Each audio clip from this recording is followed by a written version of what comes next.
Falcon 3.0. It's not a game about flying jets. It's a game about intelligent application of real-world tactics and skills in a harsh combat environment. It demands skill and discipline and a firm understanding of some combat axioms that have been learned the hard way over a lot of years. In the next hour, you'll be taking part in Fighter Air Combat Trainer, a series of lesson plans taught by a pro. They're designed to teach you how to maneuver your jet in a visual environment.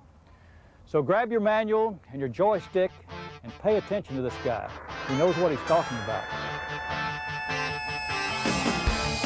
Okay, we've got a pair we're engaging on the nose. Nothing good will happen to you without detecting the bandit. Okay, there's one to my right, one to my left. 4-0, Tally. I'm taking the guy on the left. Tally. Bandit turns, we got to solve our problem. Okay, looks like he's converting on us, 2-2. I got him off the left wing at 16,000. He's about 6 miles now, second left. When you're maneuvering on a guy, you want to push him away. Okay, heads up, 200. You got one coming in. Yep, taking him from the bottom. 2-1, no joy. There is no set situation that always is the same. Box 2 kill on the high F-15 passing through west. Left-hand turn. 2-3, you got an F-15 on your tail. You're in a bad spot if you're not shooting something. Box 2 on the F-15 and a right-hand turn, 15,000. Going for gun. Start thinking weapons. Start thinking shooting them and killing them. 2-1, you cleared in. I just killed that guy. Okay, I got both on Eagles above each other. I'm on the high one, visual, the F-16. Tracking, kill F-15, right turn. Fast, Spitfires, Sabres, Thud, Eagles, some of the greatest fighters of all time. They're all here under one roof at the United States Air Force Museum just outside Dayton, Ohio. Hi, I'm Colonel Phil Hanley, United States Air Force retired. It was my privilege to fly a few of these planes. Just what is it about these great fighters that makes them seem bigger than life? Is it their performance? The fact that they're powerful and maneuverable means they can put on a great air show, but so can a Pitts S-1. The difference is that the Pitts was built for that purpose. Fighters weren't. What fighters do in air shows are nothing more than byproducts of their mission. These are instruments of war built for the single purpose of destroying enemies and their equipment. A risky business, and therein lies their mystique. Today, Pete Benani, who's a current F-16 IP and weapons officer, is going to talk about a family of maneuvers for 1v1 aerial combat. In today's lexicon, they're called basic fighter maneuvers, or BFM. In the past, they're known as dogfighting techniques. But regardless what you call them, they're as applicable to the old Sopwith Camel that sits in that building as they are this F-16 that Pete flies for the Virginia Air Guard. They're the blocking and tackling of aerial combat. And in the fighter game, if you can't fly good BFM, you'll never amount to a hill of beans.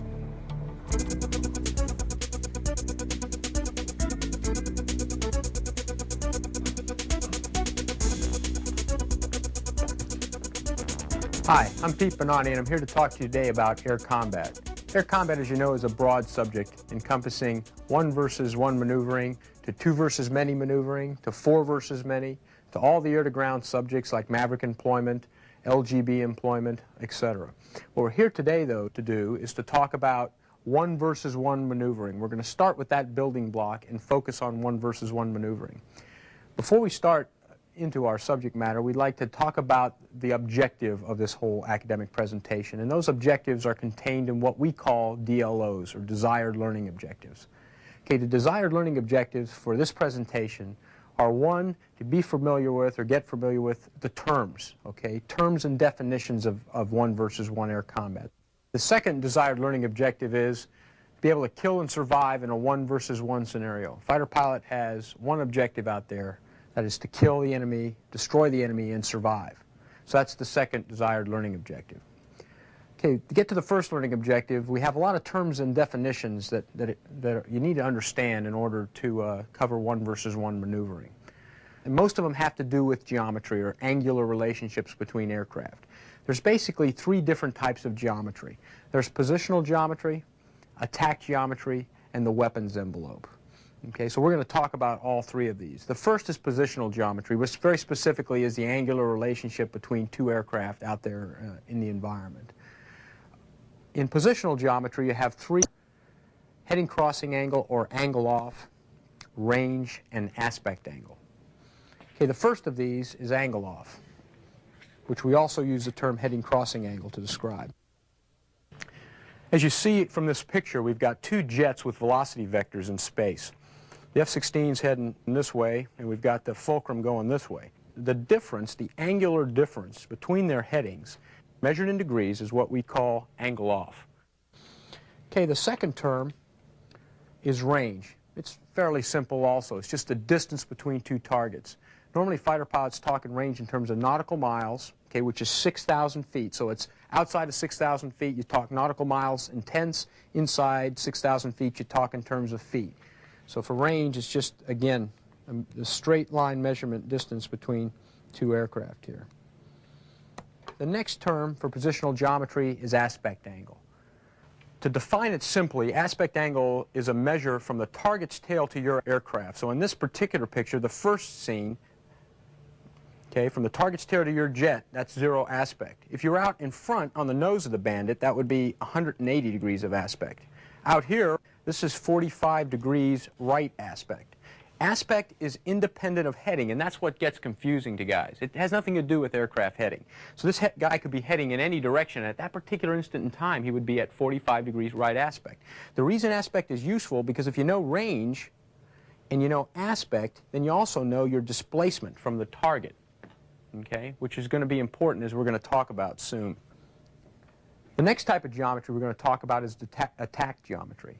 Attack geometry is a pursuit course that you take when you start behind the Bandit and start an attack. Okay, you have 3 different options you can take as you attack a target. You can go lag pursuit, or put your nose behind the Bandit. You can go pure pursuit, put your nose on the Bandit, or you can go lead pursuit, put your nose out in front of the Bandit. Here's a Falcon scene of a lag pursuit course. As you can see, the flight path marker, or the velocity vector of the aircraft through the sky, is behind this turning Bandit. So this is a lag pursuit course. The next pursuit option is pure pursuit, and that's when you point directly at the target. Okay, if you put your flight path marker on the target or near him, okay, that's pure pursuit. And here's a Falcon scene of pure pursuit. You have the target, okay, you have your flight path marker, and they're kind of co-located right there together. So here the fighter is flying a pure pursuit course. Now, if you took that same flight path marker and drug it out in front of the target, okay, that would be lead pursuit, okay, a lead pursuit course. So what are your attack pursuit options? We started out behind the Bandit, okay, and our pursuit options were nose behind, lag, okay, nose on pure, nose out in front lead. And you can see what that does in terms of your heading crossing angle. If you maintain a lag pursuit course, right, you're going to maintain more or less a constant heading crossing angle. If you're pointing them all the way in, what's going to happen? You're going to end up with increasing heading crossing angle. Lead pursuit course will tend to solve your heading crossing angle problems, given the fact you can maintain your nose and lead. Okay, so those are the 3 attack options. Okay, the next geometry subject we're going to talk about is weapons. There's basically 3 types of weapons, okay, that are carried by a modern fighter. Radar missiles, heat missile, category of missiles, and we'll look at the weapons envelope. The weapons envelope is just this area around the tools and the gun, okay? Radar missiles and heat missiles will just put in one target where we can enter and be in parameters to shoot a missile, okay? That's this area here. The minimum range, if you're inside here now, you can't shoot, is called R-min. The outside range is called R-max, and the area in between is normally dictated by the type of missile you have and by what the target's doing. Okay, if you have like an AMRAAM or a long-range missile, it grows, and if you have a heat missile, then it would be smaller.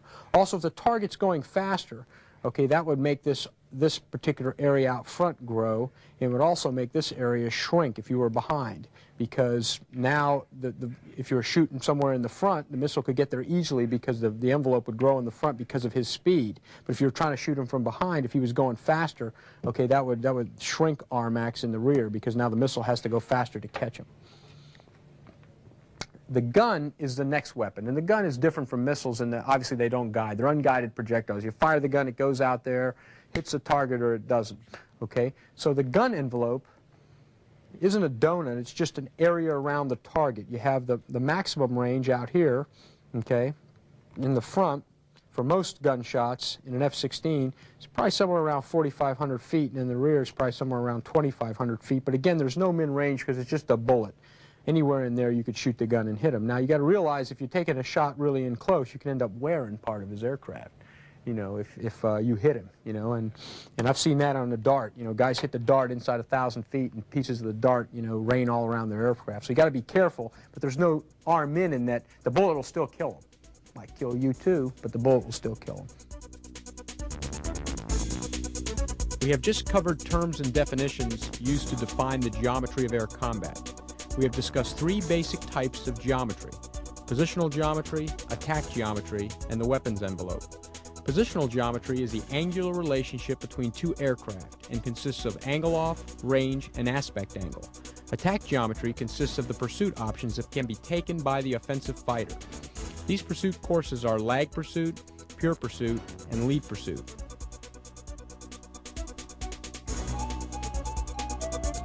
Even 75 years since the conclusion of World War I, names such as Newport, Spad, and Fokker and von Richthofen bring back vivid images. It was the birth of fighter aviation.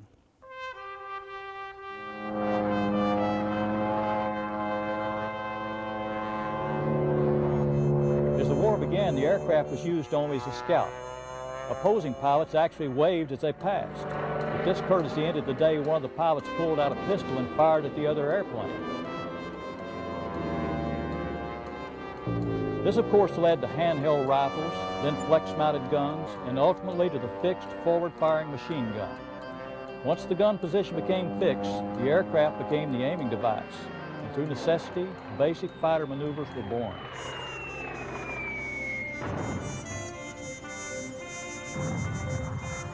So when Pete talks about Lufberries and Immelmans, those aren't just arbitrary titles. They're the names of the men that invented the maneuvers.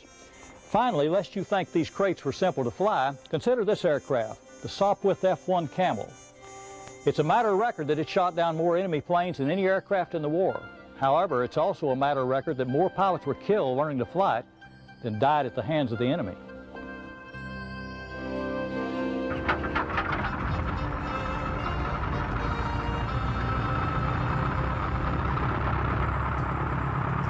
We just talked about basic terms and definitions.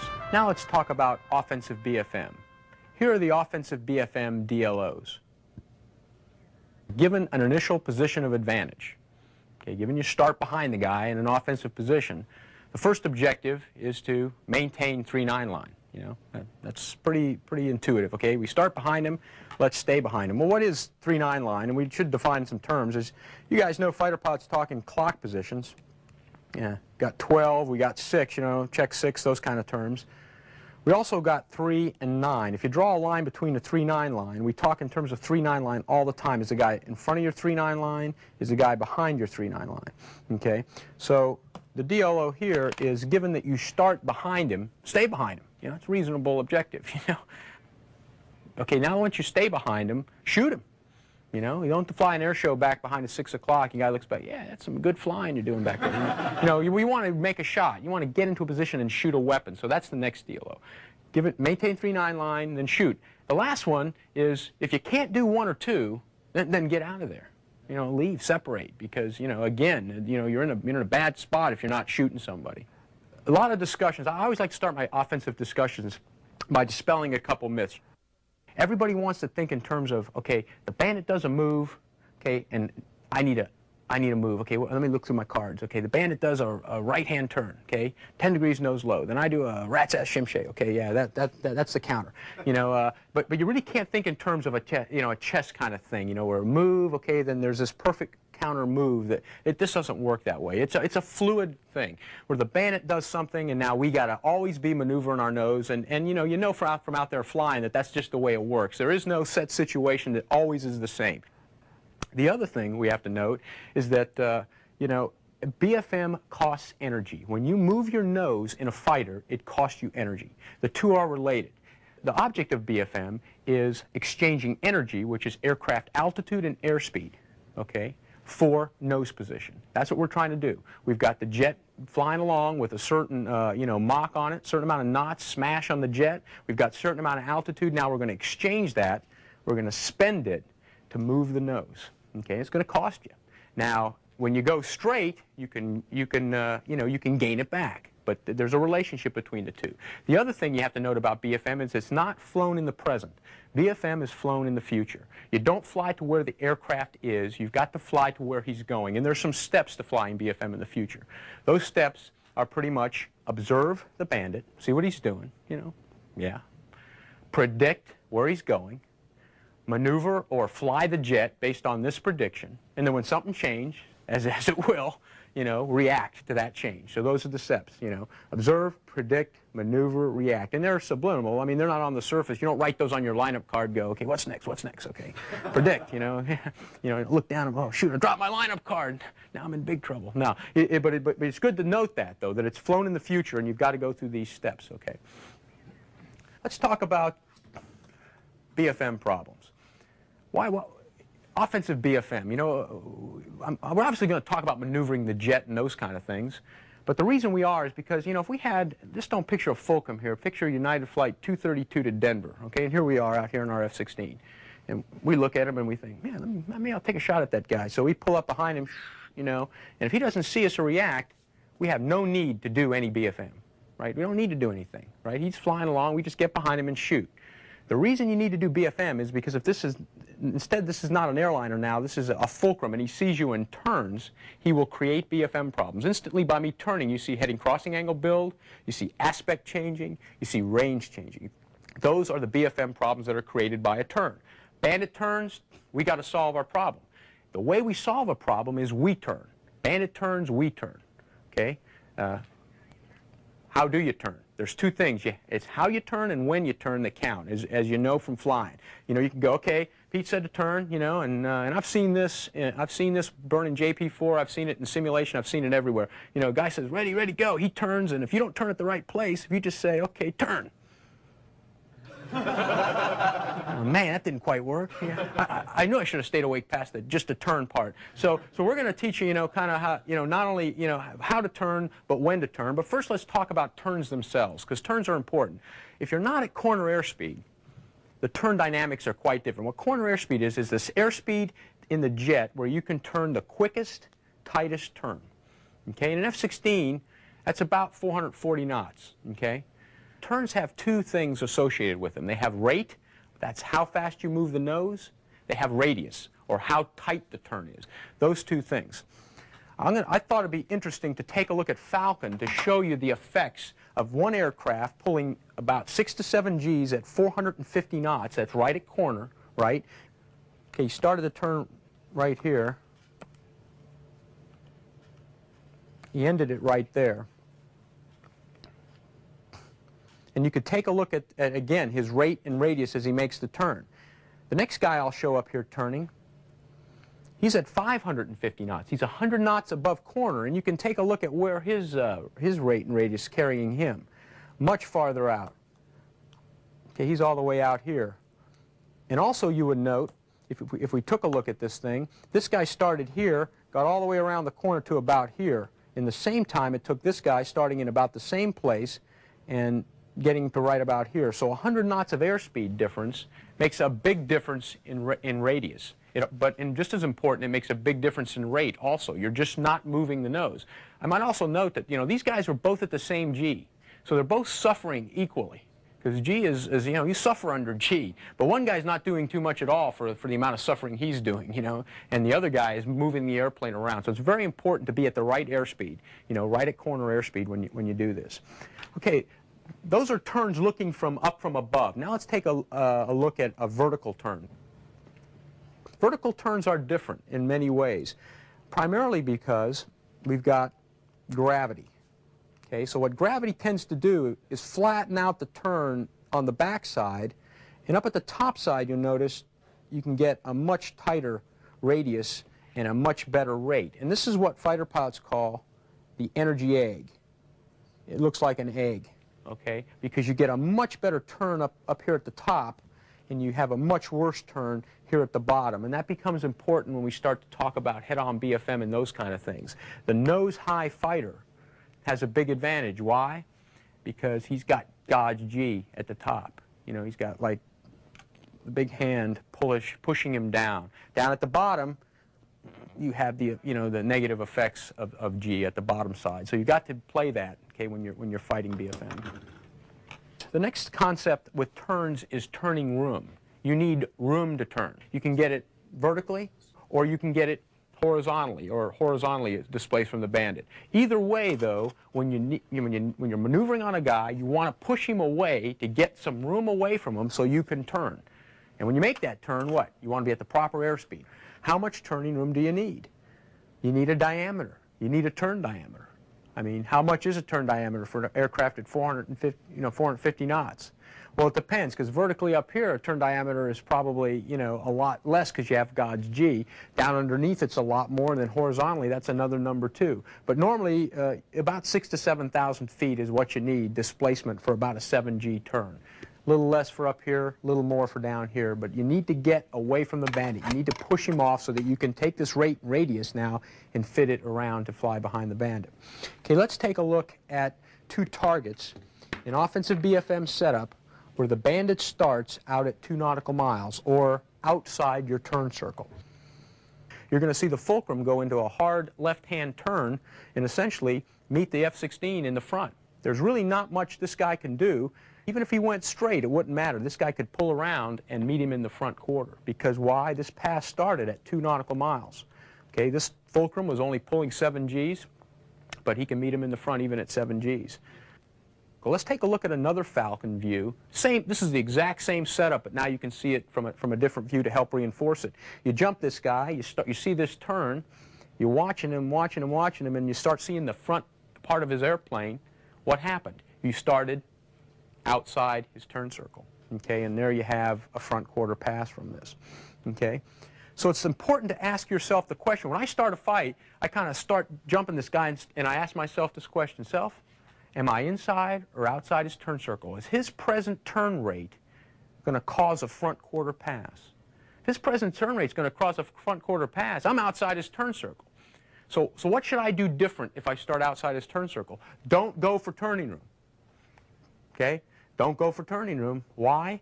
Because it's not going to work. It's just not going to work. If you go up, you might give him turning room. So if you start seeing the front, start thinking weapons. Start thinking shooting him and killing him in the front with a weapon, because there's nothing else you really can do.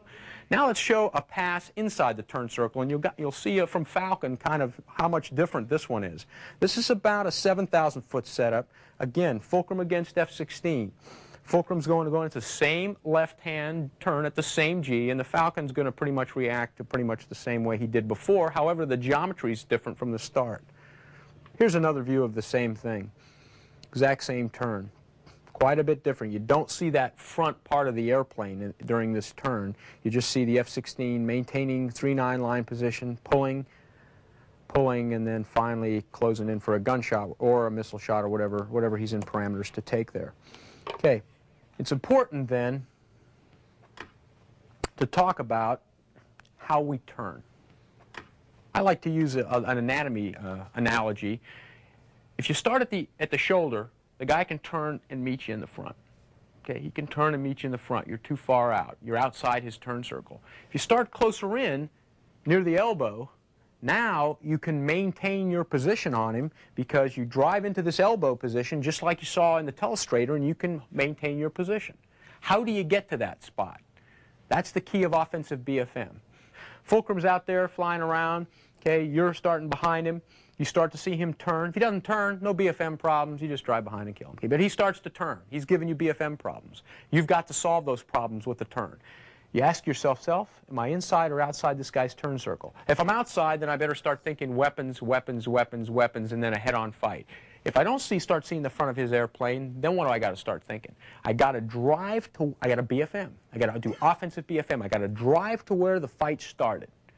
Okay, drive to where the fight started. That's the first step. When he turns, say, okay, he started his turn right about there.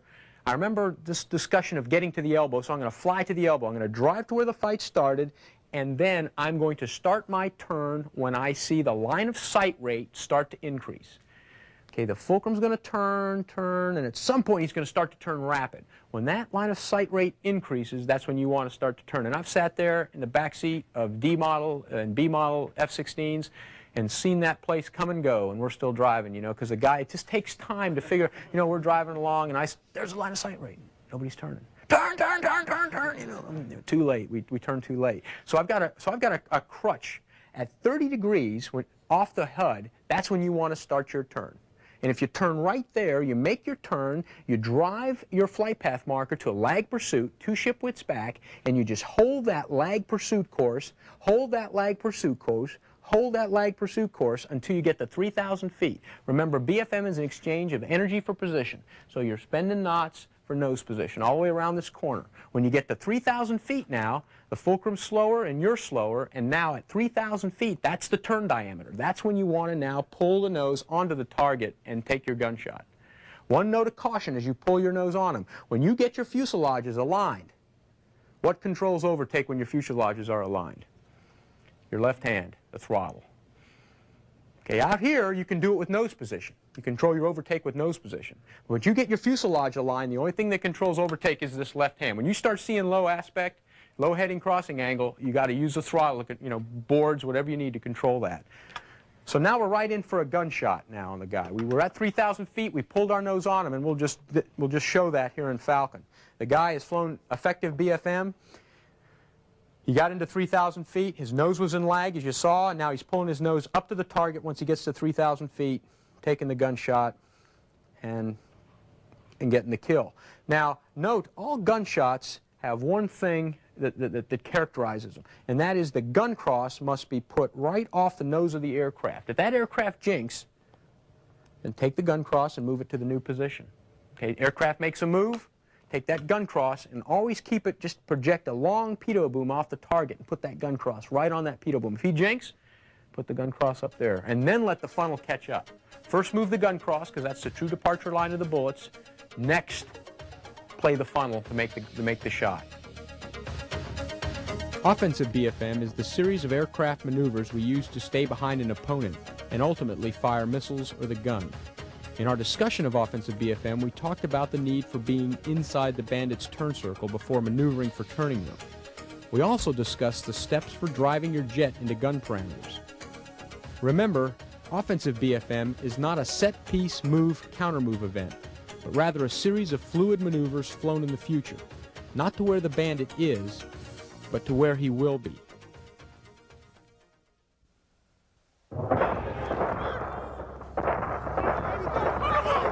Over half a century ago, Winston Churchill told an anxious nation that they would fight the Germans on the beaches, the landing grounds, the fields, and the streets. But in the dark summer of 1940, the Brits didn't fight them in any of those places. They fought them in the skies, and in doing so created perhaps the greatest fighter matchup of all time. The Mark V Spitfire and this aircraft, the legendary ME-109. The Spit was a little faster, but the 109 could outclimb it and had a higher ceiling. Luftwaffe pilots tended to think that Spit could outturn them, but RAF pilots who flew a captured 109 disagreed. One clear advantage of the 109 was its fuel-injected engine that allowed it to maneuver under negative G. The Rolls-Royce in the Spit was carbureted. Which was the better plane? You can make credible arguments either way. But the bottom line is that a handful of British fighter pilots stood off the Luftwaffe long enough that Hitler lost interest in the cross-channel invasion and attempted instead to go to Moscow in the winter. A fateful mistake.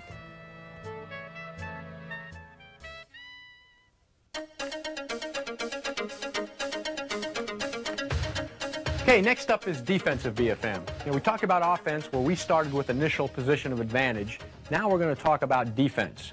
Okay, in defense, the bandit has an initial position of advantage on you. And of course, we've got some desired learning objectives for defensive BFM. The desired learning objectives are given an initial position of advantage by the bandit. The first objective is to defeat all missile and gun attacks. If there's a missile in the air, then we quit fighting the bandit. We start fighting the missile or the gun, okay? Because there's no need to worry about the bandit if you're, you know, cockpit's filled with hair, teeth, and eyeballs, you know, and they're not in the proper lineup, you know. So we've got to fight anything in the air first, okay? Next, we've got to create BFM problems for the bandit. You know, he just did some turns and created some BFM problems for us, so now we're going to try to create some BFM problems for him. Okay, then when the bandit BFMs, we're going to take away his turning room, if we can, or, you know, kill him. Or if we can't do that, we're going to try to get out of the fight, separate. Okay, extend, get energy, or get all the way out of the fight and separate. Okay, so those are the DLOs for defensive BFM. Nothing good will happen to you without detecting the bandit. There's 3 ways to detect bandits, basically. You can do it on radar, which we're not going to talk about in this particular block of instruction. You can do it with threat warning system, and the other way is visually. First, the way we're going to talk about is threat warning system. You see Falcon here, a Falcon cockpit shot. It looks similar to the A model or a C model F-16. You've got now a bandit at 6 o'clock showing up on the threat warning system. So that's one of the ways you get him on threat warning. And you might say, well, that's not a great way, but it's better than, you know, better than not detecting him at all and end up getting ambushed. Okay, so that you need him to detect him. The other way to do it is visually. Here we have a guy driving along, and we've got a bandit at deep 6 o'clock. So visually is the other way. Now, could you see this guy if he didn't have his radar on, looking from that shot? Probably not. But you know, your wingman. That's why you have wingman, because you know he can see more planform. You know, a needle-nosed target is a tough target to pick up at your 6 o'clock because there's just not much to see. But a wingman looking back will be able to, you know, see that vertical stabilizer and see some planform. So the wingman might be calling you to turn. Okay, so visual is the other way. Okay, we talked about a bandit, right, that started 2 miles out in front of you. You know, and he made this defensive turn. You know, we can do the same thing to him. We detect a guy farther enough back.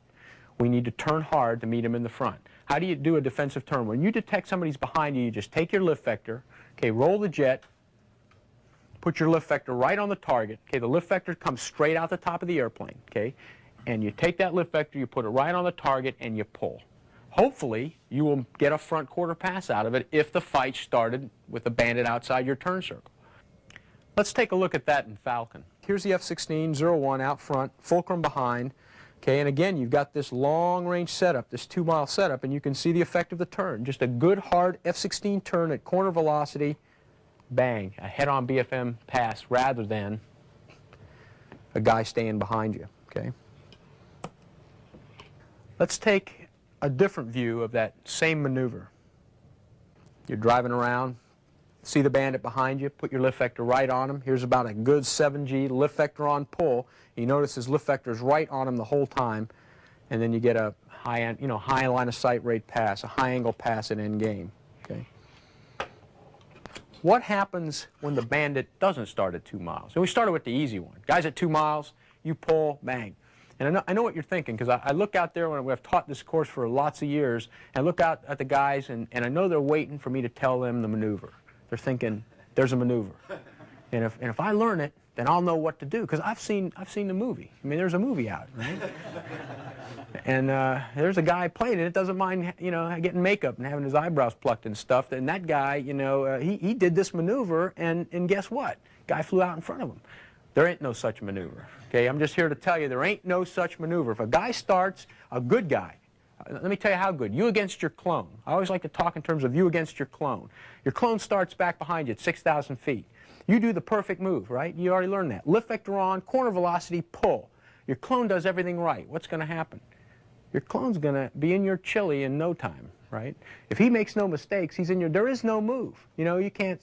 I wish I could tell you that there was some move you could do. There isn't. So all you can do is put your lift vector on the guy when he starts inside the turn circle. The sooner you start this turn, right, the better, because you'll get more BFM problems for him if you get it going soon. So don't delay doing, you know, something creative. Because usually getting creative doesn't help you. You just look back and go, oh, there's a guy behind me. Pull, pull, pull, pull, right at corner, right at corner. Check your airspeed in my corner. Keep pulling, and then you wait for him to do something wrong. Okay, if he turns too late, he could get stuck in deep lag, right? You can just keep this turn coming and keep his nose stuck to lag. If he turns too early, he doesn't drive to the elbow, right? He starts to go to lead pursuit out at 5,000 feet. When a guy does that to me, I go, great. All I got to do now is do what? Defend against the gunshot. Okay? All I got to do is defend against the gunshot. But if he does the perfect move, all you're going to buy is time. Now, you may say that, oh, that's not worth a shit, you know, I'm buying time. I mean, but that's what you want to do, because even if it's real and a guy's back behind you, you do want to buy time, because things can go wrong, right? I mean, a rattlesnake could, jump up and, bite him in the throat or something from his cockpit. No, but a lot of things can go wrong, is what I'm saying. So you just got to buy yourself time and live as long as you can, because maybe somebody will come in and help you or something. Okay, here's a defensive turn at 1 mile, and we're going to see the effect of a you against your clone fight. I mean, this won't have a surprising conclusion. Your clone comes in a fulcrum. You're in an F-16, you're doing everything right, you're pulling your lift vector right on him, and, it doesn't have a real happy ending, as you can see there, Missile defense. Okay, anytime you see a missile in the air, that was our first DLO, right? If a missile was in the air, we're going to defend against it. Okay, we got to do that. You fight missiles with aspect. That's how you fight a missile, with aspect. And what I mean by fight missiles with aspect is you put them on the beam. Okay, you put them at 9 o'clock, you put them at 3 o'clock. That's how you fight a missile. We have a telestrator shot of a missile attack and a correct response of a guy taking the missile and putting it on the beam. Missile's in flight. Falcon's in a right-hand turn. Falcon turns, puts the missile on the beam, and he gets lucky. Okay, the missile doesn't hit him. Why do you put missiles on the beam? Okay. You put missiles on the beam because it makes them pull the maximum amount of lead. Okay, what missiles do is they come off the rail and they zero out their line of sight rate. They pull lead pursuit so that they can get to you faster. Why do they want to get to you faster? Well, it isn't meanness, because they feel they'll kill you no matter what. They want to get to you faster because then they can get there with the rocket motor burning. So when you maneuver, they've got energy, right? All maneuvering in the air costs energy. You spend energy. Missiles spend energy too. If you can get that rocket motor to burn out and you make a move, the missile is not going to be able to maneuver very well. I mean, one turn and, and it'll run out of steam. So that's why you want to do that. Fight missiles with aspect. Put them on the beam. Okay, gunshots. For a guy to kill you with a gun, he needs to solve 3 problems. Or for you to kill somebody with a gun. You need to be in range. You need to have your nose in lead pursuit. Why? Because it's just like Kentucky windage on a, shooting a duck. You got to shoot out in front because you've got a projectile with a fine, time of flight, essentially. It takes time to get there. And you need to be in plane. Those are the 3 things you need. Those are the 3 things he needs when he starts to close to you for a gunshot. Which one of those do you think you can deny him? Could you deny him range? No, because, we just did our best turn, right? And he came right into, he got right in on us. Can you deny him lead? That's what we're trying to do. We're pulling as hard as we can, trying to get his nose in lag. But if he drives to the elbow, right, and at about 3,000 feet pulls his nose to lead, you can't stop him from getting lead pursuit. If you could, you're doing the best you can pulling, right? No, you can't deny him that one either. So the only one you can deny him, usually effectively, is plane of motion. Okay, how do you deny him plane? You deny him plane with a violent maneuver where you just roll the airplane at least 70 or 80 degrees and then pull out of the plane you were in. You've got to do it at the right time. Okay? You've got to do it at the right time. If you do it too early, the guy can just reposition. The fulcrum guy sees you out there, he's coming in for the gunshot, he goes to lead, you go jink. You jink too soon, he makes a correction. Okay? Doing it too soon is bad, but doing it too late is worse. So, as you start to see him come in and go, ready, ready, then your left arm's sawed off by the gun. Oh, no, now I can't adjust the throttle. Oh, shoot. So, anyhow. Let's take a look at a good, effective roll out of plane. Okay, you got a bandit coming in on an F-16, and you see the guy jinking here, rolling out of plane. Okay, and getting out of the funnel is really what you want to do because the funnel shows the bullet dispersion of the gun. So you want to make a violent enough move to maneuver completely out of plane. Here you see, the guy out of plane with the funnel. Defensive BFM is easy to understand. Put your lift vector on the bandit and pull. If the bandit is outside your turn circle at 2 nautical miles, you can force him in front of your 3-9 line with a 7G pull. If the bandit starts near your turn circle and drives to lag, you're in big trouble. There's no magic moves to spit him out. All you can do is hope for a mistake and take advantage of any bandit blunders. If no mistakes are made, get ready for a guns jink. Remember, it is better to jink too early rather than too late.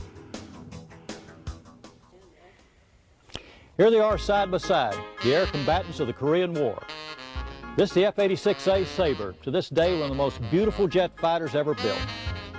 Big bubble canopy so you could see, low wing loaded so you could turn, good speed, good stable gun platform. Posing the Sabre was this airplane, the MiG-15, an aircraft that set the mold for many a Russian design that would follow. It had a big engine, high left wing, and 3 very large cannons.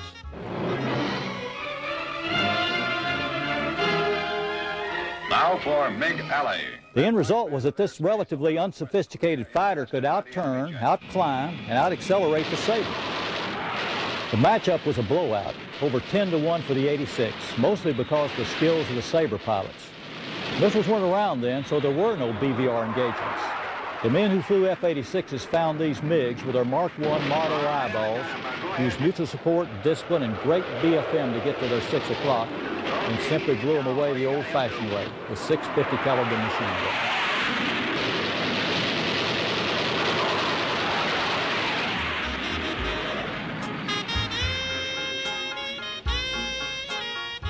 We've just talked about defensive BFM. Now let's talk about head-on BFM. Here are the head-on BFM DLOs. Given a head-on pass, okay, given a head-on position on the bandit, first thing is to kill the bandit, okay? Employ weapons if you can. Next is to BFM and gain 3-9 line position on the bandit. Okay, that's the next thing we'd like to do. Given we can't kill him at the pass or whatever, do some BFM and gain 3-9 line. The next thing, or the last DLO is, if you can't do those two, leave. Okay, and you notice that's a recurring theme. You know, if you can't really do the objectives, okay, we start talking about head-on BFM. We talked earlier about how we exchanged P sub S energy for position. Here's my knots, I want position. Well, here's the thing you're going to have to ask yourself. When you pass a guy like this, it took a lot of BFM when you started behind him. And it took a lot of energy to kill him. Well, you can imagine now when you start like this how much time and energy it's going to take. Okay, this is a 1v1 BFM discussion, so we're not talking about time. Time is tactics. You can think of time as tactics. We're not going to talk about tactics. We're just going to talk about, now, okay, we're committed to fight, so we're going to fight. But I will throw out, though, when you pass a guy head on, you've got to think very seriously that, do I really want to fight this guy or not? Because it's going to take a lot of time to kill him. Now, you may not have a choice, right? You may be defending something or someone, in which case now the tactical choice is made. You've got to turn and fight. You've got an AWACS back there. So there may be a tactical reason, you know, why you have to turn and fight. But you really got to ask yourself, it's going to take a lot of energy to do this, okay? A fighter pilot, when he gets in a fight, has got to think in terms of his escape window. And I'll just bring this out briefly now. An escape window, I always think in terms of an escape window, my safe path out of the fight. If I jump a guy and I'm 2 miles back and he doesn't see me, I have a huge escape window. At any time I can take my jet, fly through that window, and get out of this fight. Okay? The window's huge when you end up in a fight. You know, I like to draw a window just to show you the effects. If you start behind a bandit that doesn't see you, that window's huge. Okay? If you start head-on a bandit, okay, that escape window's still big. We can fly our jet whoosh right out that window and get away. Okay? Once you start this turning fight, once you start this groveling, okay, once the spaghetti starts to spread all over the place, all over the sky, that window closes down, and it closes down rapidly, because as you expend energy, the window closes. As you turn, every 90 degrees you turn, your situation awareness goes down of what's going on around you. Okay, if you're fighting this one guy and you're in this food fight with him going round and around, you don't know what's going on around you. You're just fighting this one guy. As your situation goes down, as your energy goes down, your escape window closes down. Your chance to get out of the fight, you lose that chance to get out of the fight. Okay. So now we've got several choices when we go out and pass this guy and we're committed to fight. Let's talk about some terms and definitions here of a head-on pass. Here we're going to show a one-circle fight, because you always hear in head-on, one circle, two circle, those kind of things. Here we have a one-circle fight because what happens is both targets turn and their circle is on the same side. You had a fulcrum turning right, an F-16's turning left. This is what we call a one-circle fight because the radiuses are on the same side. Okay, that's a one-circle fight. Okay. If there's a one-circle fight, then there's got to be a two-circle fight, of course. And what happens there is both guys turn into each other. They both make, like on a left-to-left pass, they both turn left. And you can see that here on the telestrator also. Fulcrum versus Falcon. You're going to pass head-on again, and both guys will turn, looks like left. What happens here is you've got two circles. Okay? That's a two-circle fight. Let's talk about why you'd want to do one or the other. You'll notice in the one-circle fight, when this guy turned this way, it ended up being a much tighter, you had one guy turning like that and the other guy, turning the same way. You end up with this range being a lot tighter. In a two-circle fight, as they come together, this range that you come head-to-head is a lot greater, okay? So what tactical implication does that have? Well, if you're fighting, let's say you ran out of missiles, and you're fighting a guy that still has missiles, heat missiles, and you probably want to try to fight a one-circle fight against that guy. You probably want to jam. You probably want to get inside arm in, right, and stay there. Boy, I don't want to get outside arm in on this guy because I ain't got a missile. All I got's a gun. There's no arm in for a gun. I want to get inside his arm in for his missile and stay there. The same thing will happen to an airplane that doesn't have a head-on, shooting capability. Like if you fight a, a MiG-17, MiG-19, guy can't shoot you in the face, he's probably going to want to take you one circle. He's going to want to take you one circle because he can jam your missile. Okay, two-circle fight, just realize you're fighting a fulcrum and the fight goes two-circle. What's going to happen here? You're both going to have a shot opportunity here, so you got to be careful.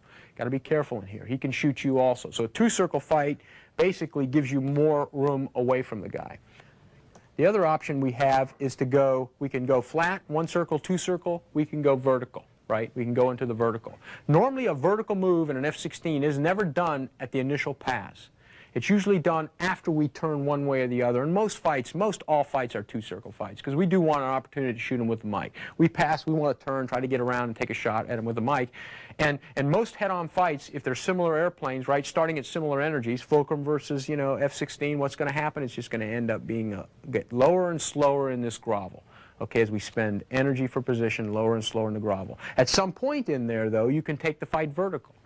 Okay, you can use that energy egg we talked about. You can take the fight up into the vertical, okay, and that's another option. The time I use the vertical is when I go out there and look up at the sun and say, there it is, right in front of me. Because if I get that sun lined up and create a shadow in the cockpit, and that guy's down from that shadow, well, guess what? He doesn't see me.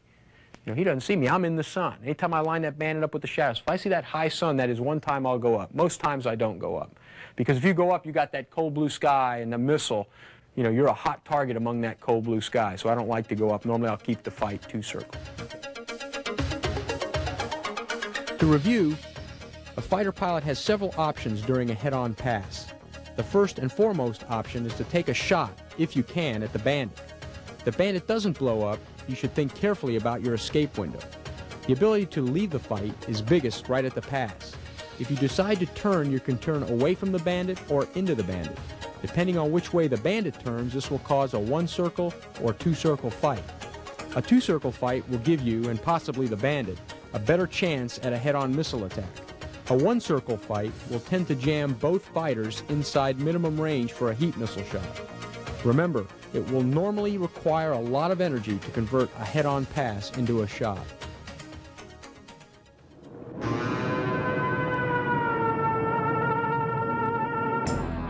The Century Series aircraft that replaced the F-86 all had one thing in common. They're fast as hell. Now, speed's fine, but it's not everything. When you put razor-thin wings on a fighter so it'll go Mach 2, you can't turn. When you discard the bubble canopy in favor of an aerodynamically slick design, you can't see. But you play the hand you're dealt.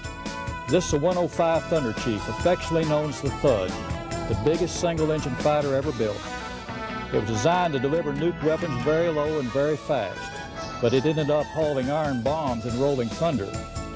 On paper, in a pure 1v1 against a MiG, it hardly stood a chance. Yet Thud pilots shot down 27 of them, 25 with a gun. They didn't accomplish this remarkable feat because of the air-to-air virtues of the Thud. They did it through discipline and mutual support and guts.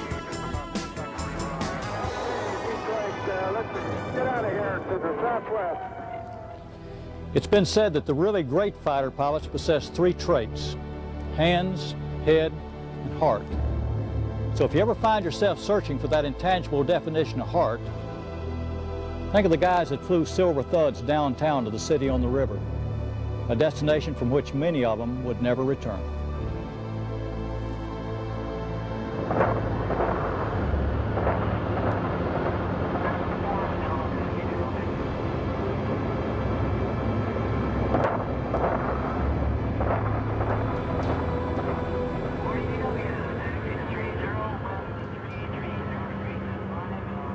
So now we're going to take some questions from a Falcon users group called the 510th Tactical Fighter Wing.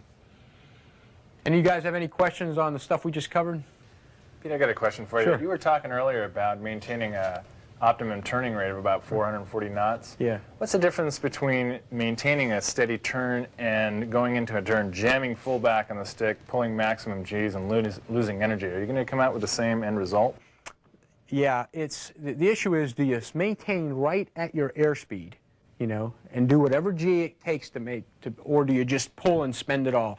On almost every case that I gave you here, when you're on defense, you spend it all, because the concept is, why die with a 50 extra knots? You know, I mean, you know, it's just like, you know, you get to heaven, you say, hey, but I got 50 extra knots. Nobody cares up there, you know, or wherever else you go. You know, how many knots you had on your jet when you get killed, when you died. So we really don't care. So really, when you're on defense, you just spend it. But on offense, that's a very good question, because really, when you're driving here, remember I said you're going to put your nose in light pursuit?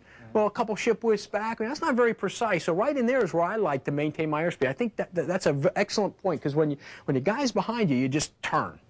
Okay, but when you're head-on, or when you're on offense, now you can play that turn. There is no need to just spend it all.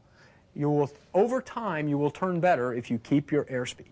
But you've got to be in a tactical position to do that, and this is not it. This is create maximum BFM problems right now, because you remember, each time tick he closes, your ability to generate problems is less. Yeah. It's less, because now he's getting inside your turn circle. So you want to just spend it here, but on the other situations, offense and head-on, you want to try to maintain corner. Now, there are times when I feel I can get a shot, I spend it. I just spend it. And also on offense, you're not going to be able to stay at corner. I mean, because you're going to start to see this lag build. You're just going to have to keep pulling. You don't want to get too far back in lag, or else now you're going to get this big thing. So you want to try to stay at corner, but you're not going to be able to do it, you know, at altitude. At sea level, you probably could in an F-16, but at 20,000 feet, you're going to bleed off energy in a turn, you know. Okay, next question. Yeah, I've got one. So when you get to that control position, if the bandit starts doing the scissors, do you recommend trying to get slower? Yes. At that point? Yes. Yes, you've got no choice but to get slower. When you start to see this low heading crossing angle, you control your overtake with throttle. And we have a guns defense out now. It's the most current rage to sweep the F-16 community, called the snake, and where a guy just does a snaking guns defense. He's pulling and he's doing a subtle throttle changes with each move of the snake. He's snaking, you know, and then he turns and rolls and he kind of snakes back the other way. And each time he's slowing down, hoping that you're getting bored in on him, and whoa! Now we're into this, you know, scissors situation. So the answer is yes. You have got to slow down. You don't care. You're going to kill him. You want to kill him, because once you kill him, now you can speed up. You see, so you don't want to just say, well, I want to maintain my energy. I want to maintain my energy. I want to maintain. Well, good. I'm glad I did. Now I got a good defensive turn to do. You know, you don't want to do that. Use your throttle to stay behind a guy. Because once you're committed, I said, your escape window's closed. You got to kill him. So you just have to do with, you know, left hand whatever you have to do to kill him. Pete, why is it that in offensive BFM the yo-yo maneuver is taken away from us? Well, yeah, we didn't talk about yo-yos, and whenever you read any material or see things, even people talking, they talk in terms of yo-yos. Yo-yos are a maneuver that we used to do, and what it's based on is the bandit turns, and you make a turn. But instead of making this turn in the horizontal like we did, you make a vertical turn. You climb, you get turning room above the bandit. Now you use God's G to turn more efficiently in the vertical, okay, than this bandit's doing in the horizontal. But the premise is that you gain this turning room and you own this turning room, that this bandit cannot come up into you and take the turning room away, okay? And when I learned how to do this in F4 against an F5, for example, I'd drive into my F4, the F5 would turn, and then I'd take the F4 uphill into this yo-yo. It's about 3,000 feet above the bandit. And then I'd come downhill, turn that old Rhino, you know, better in the vertical, you know, than this F5 was turning. But the F5, after about 90 degrees of turn, was stuck horizontal. It could not come up to take my turning room away. If I had been fighting somebody that could come up, like an F-16, I would have gone uphill, right? Then this guy would have turned, and he would have come up into me to take away my turning room, which is a learning objective for BFM, take away his turning room. And now you'd have almost like a head-on pass, because instead of being stuck here now where I can turn, you know, and get behind him, this guy can now pull up into you, and guess what? Now, this guy's got his nose high, you've got your nose low, and he's got the first use of God's G to lead turn you down the backside. So you're actually at a disadvantage. Okay, we've talked about 1v1 maneuvering. We've talked about offensive maneuvering, we've talked about defensive maneuvering, and head-on. Hopefully, I've given you the techniques that we're currently using out there, you know, in the F-16 world, so that you can take those and use them to be successful out there in combat. One of the things that's important to a fighter pilot is style. You know, you like to do things with style. There's no doubt you can fly around, get some shots, you know, kill some people in the simulation, have fun. But really, we're trying to do it with style. What style implies to a fighter pilot is discipline, execution of the basics. What you're going to find out there when you fight, that this stuff has got to be instinctive. You're not going to do your best creative thought when you're under pressure in the fight, whether it's when you're doing it with JP4 or whether you're doing it in the simulation. Remember, you've got to train like you fight, and fight to win.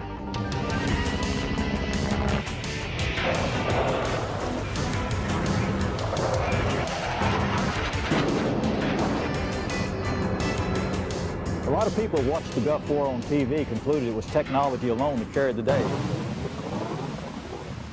Oh yeah? What about this A-10, affectionately known as the Warthog? A plane so slow it's been referred to as like flying your own crop duster with a gun. But in the hands of capable pilots that use mutual support and discipline and the ability to strafe over 90% with a 30mm Gatling gun, it literally ripped the guts out of Iraqi's armor. But that was air to mud. What about air to air?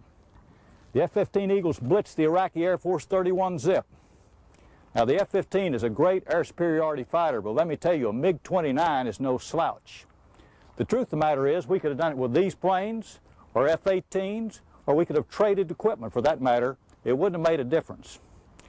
By all indications, the F-22 that's coming online is a marvel. But you can rest assured that someday, somewhere, someone's going to step up with a worthy opponent. Years ago, the great World War II ace Adolf Galland wrote, "Only the spirit of attack born in a brave heart will bring success to any fighter, no matter how highly developed it may be." That's still true today. For in the fighter game, Lockheed and GD and Mac Air build great airplanes, but men still win wars. 2-1 copies, 24510, no joy. Okay, we've got a pair we're engaging on the nose.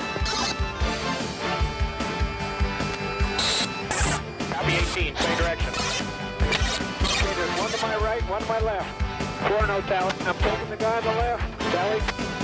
I got a contact 42 on his contact 44 left for 6. Contact on. Hey, looks like he's converting on us, 2-2. I got him off the left wing at 16,000. He's about 6 miles now, checking left. I've got the Eagle going up. Disregard, disregard. The target is friendly. 6 is clear. I got an Eagle belly up to 2-1, 2-3. Confirm you're engaged, coming uphill on an Eagle. 2-4 engaged. Yeah, we're engaged. After that, we're directly above you, coming back to the west. 2-2, heads up, we're above the fight. 2-1. Directly above you now, 2-2. How many can you take that guy? Can you take him? 2-2. Fox 2 on the Eagle, passing through north.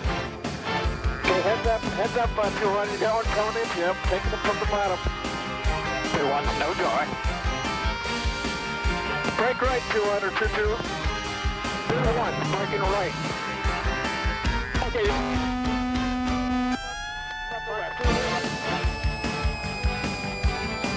Got one at your 6. Fox 2 kill on the high F-15 passing through west. Left-hand turn. 2-3, you got an F-15 on your tail.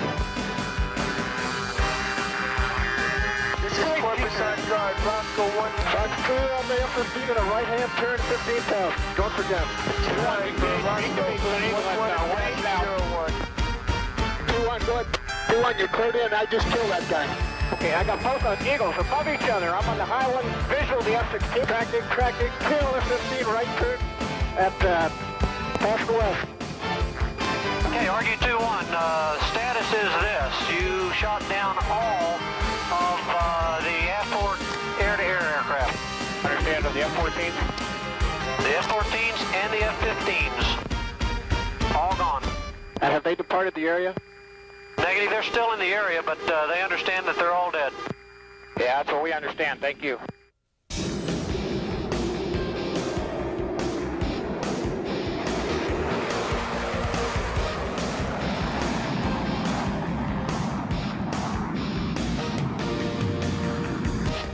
lock. Get it, lock him up. Lock him up. Hey, shoot him, back shoot. Cool.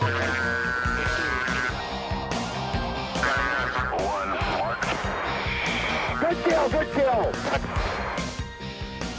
Thrustmaster's F-16C cockpit environment, equipped with all the gear you need to feel the excitement. Fully functional 64-switch control panels, mil-spec strain gauge stick, and F-16C throttle. With Thrustmaster controls and your favorite sim, turn your den into a furball you'll never forget. The Mark II WCS, FCS, and rudder control system. No matter which Thrustmaster equipment you choose, you'll experience more realism, more control, more kills. After all, the ultimate test is to stay alive.